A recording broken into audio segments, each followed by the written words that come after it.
ఇవాళ ఈ వైఎస్ఆర్ కాలనీ అనేది వైఎస్ఆర్ కాలనీ అండ్ ప్రశాంత్ నగర్ ఈ 14, 15వ డివిజన్ అలాగే చుట్టుపక్కల ఉన్న ప్రజలందరూ మైనారిటీ సహోదరులు వచ్చి ఒకటే కోరుకున్నారు. మాకు ఈదిగాకి ఇచ్చిన జాగాని ఎవరెవరో ప్లాట్లు వేసి మాకు ఆక్యుపై చేసి ఉంటారు సార్ అని ఒక అర్జీ ఇచ్చిన తక్షణం మా మైనారిటీ వింగ్ జాఫర్ గారిని ఇంకా అనేక మంది నాయకులను పిలిచి వీళ్ళతో పాటు వెళ్ళి ఇమీడియట్గా వాళ్ళకి ఏదైతే మంజూరు చేసి ఉండామో దాన్ని క్లీన్ చేసుకొని ప్రారంభించాలని చెప్పాను. అదే ప్రకారం వచ్చి వాళ్ళు క్లీన్ చేసుకొని ఇవాళ నన్నే ప్రారంభోత్సవానికి ఆహ్వానించారు. వచ్చాను, పూజ చేశాము. సో మైనారిటీలకి ఏదైతే హామీ ఇచ్చిందో తెలుగుదేశం ప్రభుత్వం, అలాగే వారికి ఎల్లప్పుడూ గత 5 సంవత్సరాల్లో అనేక రకాలుగా అన్యాయం జరిగింది.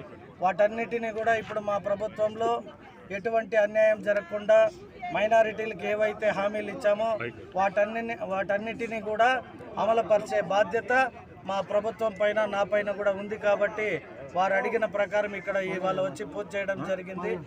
ఆ క్రమంలోనే ఇక్కడ ఎక్కువ నీటి సమస్య, లైట్లు లేవు, రోడ్లు లేవు, డ్రైన్లు లేవు అంటూ అనేక మంది స్థానిక మహిళలు కావచ్చు, మైనారిటీ మహిళా మనులు కావచ్చు వచ్చి అర్జీలు మాట్లాడడం జరిగింది. వారందరికీ కూడా చెప్తున్నాం, మేము ఇప్పుడు 1 నెల రోజులే అయ్యింది కాబట్టి కొద్ది సమయాభావం ఇస్తే డ్రైన్లు కానీ, రోడ్లు కానీ, లైట్లు కానీ, నీటి సమస్య అయితే 2 రోజుల్లో పరిష్కరిస్తానని చెప్పడం జరిగింది. సో ఇవన్నీ చేయడానికి తెలుగుదేశం ప్రభుత్వం ఎల్లవేళలా ఇటువంటి ఒక కాలనీలకి ఏం కావాలో అవన్నీ ముందుండి చేసే బాధ్యత నేను కూడా తీసుకుంటానని తెలియజేయడం జరిగింది.